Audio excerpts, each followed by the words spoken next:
Perkenalkan, nama saya Sisilia Amanda Gustia dengan NPM 22411214. Saya akan melanjutkan materi statistik yang terakhir yaitu uji dua rata-rata. Apa itu uji dua rata-rata? Uji perbedaan dua rata-rata adalah teknik statistik yang digunakan untuk membandingkan rata-rata dua kelompok atau dua sampel dengan tujuan menentukan apakah perbedaan yang teramati antara rata-rata tersebut signifikan secara statistik. Uji ini sering digunakan dalam berbagai bidang seperti ilmu sosial, ilmu alam, bisnis, dan kedokteran untuk menjawab pertanyaan apakah ada perbedaan yang nyata antara dua populasi atau kelompok. Kapan menggunakan uji perbedaan dua rata-rata? Uji perbedaan dua rata-rata digunakan ketika Anda ingin menjawab pertanyaan seperti yang pertama, apakah terdapat perbedaan yang signifikan dalam rata-rata kinerja antara dua kelompok karyawan yang mengikuti dua pelatihan yang berbeda? Yang kedua, apakah terdapat perbedaan yang nyata dalam rata-rata tekanan darah antara dua kelompok pasien yang menerima dua jenis perawatan yang berbeda? Dan yang ketiga, apakah ada perbedaan yang signifikan dalam rata-rata pendapatan antara dua kota yang berbeda? Langkah-langkah uji perbedaan dua rata-rata. Yang pertama, hipotesis nol dan hipotesis alternatif.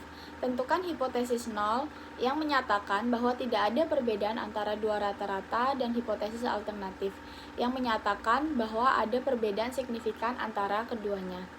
Yang kedua, pengumpulan data. Pengumpulan data dari kedua kelompok atau sampel yang ingin dibandingkan. Dan yang ketiga, analisis statistik. Gunakan metode statistik yang sesuai seperti uji T-student untuk menghitung statistik uji dan nilai P nilai. Pilihlah metode tergantung pada asumsi yang terpenuhi dan karakteristik data. Yang keempat, tentukan tingkat signifikasi. Tentukan tingkat signifikasi yang biasanya diatur dalam nilai seperti 0,05 atau 0,01. Ini menggambarkan ambang batas untuk menentukan apakah perbedaan dianggap signifikan. Yang kelima, interpretasi hasil. Jika nilai P yang dihasilkan dari analisis statistik kurang dari tingkat signifikan yang telah ditentukan, maka Anda dapat menolak hipotesis nol. Ini berarti ada perbedaan yang signifikan antara dua kelompok. Jika nilai P nilai lebih dari X, maka Anda gagal menolak hipotesis nol, yang berarti tidak ada bukti statistik yang cukup untuk mendukung perbedaan yang signifikan.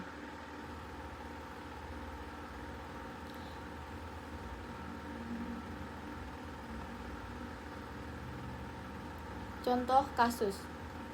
Misalnya, kita ingin tahu apakah terdapat perbedaan signifikan dalam rata-rata skor ujian matematika antara siswa laki-laki dan siswa perempuan. Dalam hal ini, kita memiliki dua kelompok siswa laki-laki dan kelompok siswa perempuan. Uji perbedaan dua rata-rata dapat membantu kita menentukan apakah perbedaan dalam rata-rata skor ujian matematika antara kedua kelompok tersebut signifikan. Misalkan, Anda ingin menentukan apakah ada perbedaan yang signifikan dalam rata-rata skor ujian matematika antara siswa laki-laki dan siswa perempuan setelah mengumpulkan data dan melakukan uji T-student. Anda mendapatkan P nilai sebesar 0,025. Jika Anda menggunakan tingkat signifikasi X sama dengan 0,05, Anda akan menolak hipotesis 0 karena P nilai.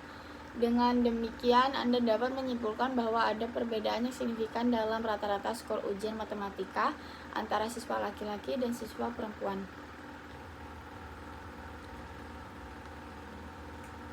Kesimpulannya, dengan menggunakan teknik ini, peneliti dapat menentukan apakah perbedaan yang diamati antara dua kelompok atau dua sampel merupakan hasil dari variasi kebetulan atau benar-benar signifikan secara statistik. Hasil dari uji perbedaan dua rata-rata dapat digunakan untuk mengambil keputusan yang lebih informasional dalam berbagai bidang seperti ilmu sosial, ilmu alam, bisnis, dan kedokteran. Penting untuk memahami konsep dan langkah-langkah yang terlibat dalam uji perbedaan dua rata-rata, serta memilih metode statistik yang sesuai berdasarkan asumsi-asumsi dan karakteristik data yang ada. Dengan demikian, peneliti dapat memastikan bahwa hasil analisisnya valid dan dapat diandalkan untuk mendukung temuan-temuan dalam penelitian mereka. Itu saja yang dapat saya sampaikan mengenai materi statistik yang terakhir, yaitu uji 2 rata-rata. Terima kasih.